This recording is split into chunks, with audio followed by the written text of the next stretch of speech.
پاکستان کے 90% مسائل کی وجہ یہ ہے۔ IMF، چائنا، قطر اور ارد گرد کے تمام یار دوستوں سے قرض مانگ مانگ کر ہم ایک کلیکٹیو بھکاری بن چکے ہیں۔ دنیا مشینیں اور ٹیکنالوجی بنا بنا کر ایکسپورٹ کرتی ہے اور ہم بھکاری بنا بنا کر ایکسپورٹ کرتے ہیں۔ اور کبھی سوچا ہے کہ یہ مانگنے والی بھکاری والی سوچ، ڈیپ سوچ دماغ کے کہاں سے نکل رہی ہے؟ یہ ہمارے دماغ کے اس حصے سے نکل رہی ہے، اس ڈیپ نارسسسٹ سائیکالوجی سے پروڈیوس ہوتی ہے کہ میں کیوں کروں، یہ میرے کرنے کا کام تو نہیں ہے، میں اس کام کے لیے پیدا ہوا ہوں۔ اور اس سوچ کو پیدا کرنے والے ہم والدین ہیں۔ میں آپ کو ایک چھوٹا سا واقعہ بتاتی ہوں۔ کچھ دن پہلے میں اپنے بچوں کو اسکول سے ڈراپ کر کے جب گھر واپس آ رہی تھی تو میرے سامنے والے گھر کے آگے بھی گاڑی رکی آ کے، اس میں صاحب بیٹھے ہوئے تھے اور ساتھ ان کا ایک بیٹا بیٹھا ہوا تھا، اور بیٹا یہی ہوگا کوئی 14-15 سال کا، میٹرک کا اسٹوڈنٹ لگ رہا تھا دیکھنے میں۔ تو انہوں نے اپنے گیٹ کے آگے بجائے اس کے کہ وہ اتر کر بیل بجاتے یا اپنی کی سے جو ہے وہ دروازہ کھولتے، اپنا سینٹرل لاک کھولتے، انہوں نے ہارن بجایا اور بار بار بجایا اور ان کا بیٹا ساتھ بیٹھا رہا۔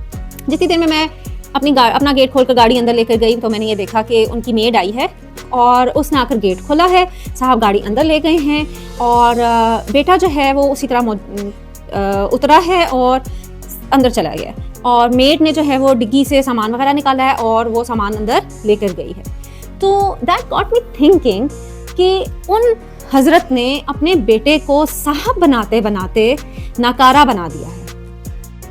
وہ زندگی بھر انتظار کیا کرے گا کہ کوئی آئے اور اس کا کام کر دے، کوئی میڈ ہو جو اس کے میلے کپڑے اٹھا کر لانڈری میں ڈال دے یا دھو دے۔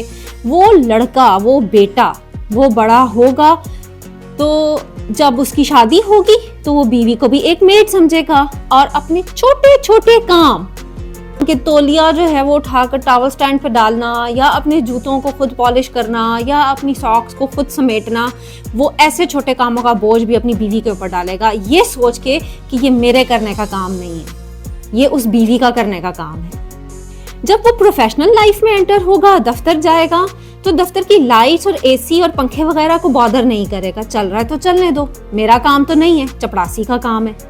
اسی طرح جب وہ کسی ریسٹورینٹ میں کھانا کھانے جائے گا، ڈائن آؤٹ کرنے جائے گا، کوئی ٹیک اوے لے گا تو ریپرز اور ڈسپوزیبلز نیچے پھینکے گا، کیونکہ اس کے دماغ میں یہ سوچ ہوگی کہ میں نے تو کچرا نہیں اٹھانا، یہ میرا تو کام نہیں ہے، یہ تو جمعدار کا کام ہے، یہ تو کوڑے اٹھانے والوں کا کام ہے، یہ تو گورنمنٹ کا کام ہے کہ سڑکیں صاف کرے۔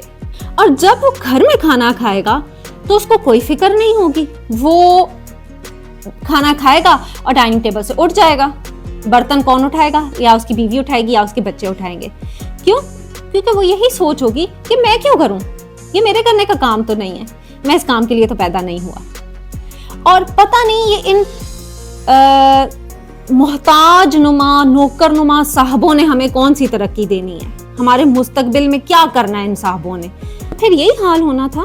اب فلڈز آتے ہیں، ہر سال آتے ہیں اور ہم دیکھتے ہیں کہ ہمارے اربن سٹیز جو ہیں وہ سارے فلڈڈ ہو جاتے ہیں۔ ظاہری بات ہے جب ہر شخص اپنے آپ کو صاحب سمجھے گا، یہ سوچے گا کہ یہ میرا کرنے کا کام نہیں ہے، تو وہ ڈسپوزیبلز اور وہ پلاسٹک کے ریپرز انہوں نے گٹروں میں ہی جانا ہے نا، گٹر ہی بند کرنے ہیں، تو پھر تو یہی حال ہوگا۔ اور پھر بلیم کس کو کیا جاتا ہے؟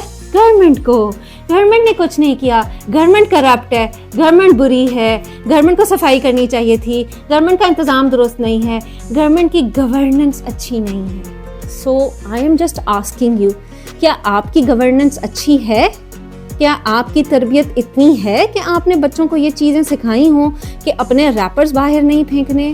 بلیو می، میں نے تو ماؤں کو، باپوں کو خود کینز اور اسٹراز اور ریپرز باہر پھینکتے ہوئے دیکھے ہیں۔ تو پھر آپ کیسے ایکسپیکٹ کر سکتے ہیں کہ تبدیلی آئے گی یا ہم اچھے ہوں گے؟ ہم تو کلیکٹیولی ریورس گیئر لگا کر چل رہے ہیں۔ تو اپنے آپ کو بدلیں، ہر کام گورنمنٹ کے کرنے کا نہیں ہے، بچوں کی تربیت کا کام گورنمنٹ کا کام نہیں ہے، آپ کا کام ہے۔ تو اپنے آپ کو بدلیں، اپنی تربیت کے انداز کو بدلیں۔ آپ بدلیں گے تو ہماری نئی والی نسلیں بدلیں گی، آپ نہیں بدلیں گے تو وہ نسلیں تباہ و برباد ہوں گی اور ہم اپنی آنکھوں کے سامنے اپنی تباہی دیکھیں گے۔